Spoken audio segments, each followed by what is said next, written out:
একটা দল, শক্তিশালী দল, তাকে যেভাবে হারিয়েছে টি-20 ওয়ার্ল্ড কাপে, তারপর তাদের বলা যে জিনিসটা যে না, আমরা সেভাবে ফোকাস করিনি টি-20 ওয়ার্ল্ড কাপে, এগুলো শুনে খুবই হাস্যকর লাগে আমাদের যে জিনিসগুলো।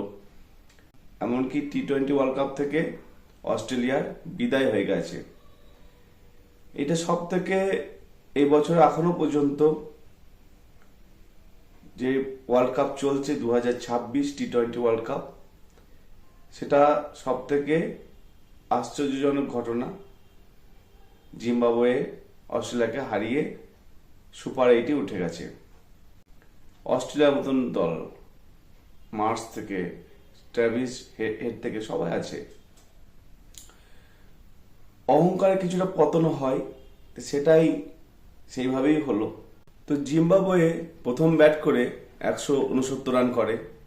এই রান যে বিরাট কিছু অস্ট্রেলিয়ার কাছে, সেটা আমার কিছু মনে হয়নি, কিন্তু পিচের ক্ষেত্রে কিন্তু এই রানটা যথেষ্ট ছিল। কিন্তু তাও অস্ট্রেলিয়ার যে ব্যাটিং, তাতে কিন্তু এই রান চেস 100% হয়ে যেত জিম্বাবুয়ে দলের ক্ষেত্রে। তো জিম্বাবুয়ে যেভাবে মন প্রাণ দিয়ে খেলেছে, যেভাবে ব্যাটিং করেছে, রাজা যে ক্যাপ্টেন অসাধারণ, সেটা রানটা চেস করতে পারেনি অস্ট্রেলিয়া। 146 রানেই শেষ হয়ে যায়। তো বলা যায় এটা টি-20 ওয়ার্ল্ড কাপে সব থেকে অঘটন খেলাটা হলো, সেটা হচ্ছে অস্ট্রেলিয়া জিম্বাবুয়ের। অস্ট্রেলিয়া জিততো সেটা প্রায় ধরে নিয়েছিল সবাই। যেহেতু ক্রিকেট খেলা, সেটা কেউ বলতে পারবে না যে আমি জিতবো। যে কোনো দল, আফগানিস্তান অস্ট্রেলিয়াকে হারিয়েছিল, যে কোনো দল ক্রিকেট খেলায় হারাতেই পারে। কম দল, যে কমজোরি দল বা এ ভালো দল জিতবেই, এটা কোনো গ্যারান্টি দিতে পারে না কেউ।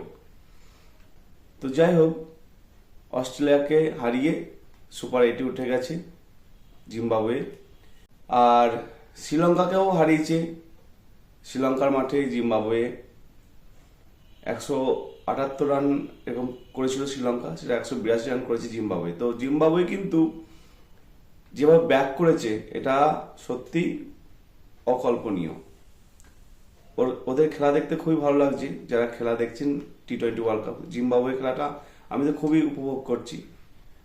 এখন যেভাবে ক্রিকেট খেলা চলছে, কেউ কেউ বলতে পারবে না যে এই দল টি-20 ওয়ার্ল্ড কাপ জিতবে। তো জিম্বাবুয়ের খেলা যেভাবে মোড় নিয়েছে, তাতে সব দলের কাছে কিন্তু গুরুত্বপূর্ণ হয়ে উঠেছে জিম্বাবুয়ে দলটি।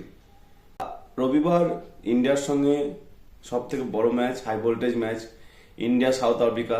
দেখা যাক খেলাটা কোন দিকে গড়ায়। আর ইংল্যান্ড শ্রীলঙ্কাও আছে দুপুর 3টে থেকে। আর ভারতের সঙ্গে সাউথ আফ্রিকার খেলা আছে সন্ধ্যে 7টা থেকে। সুপার 8 কাল থেকে আরম্ভ হয়ে যাচ্ছে। আরও খেলাটা আশা করি জমবে। আর নজর থাকবে টি-20 ওয়ার্ল্ড কাপে জিম্বাবুয়ের দিকেও।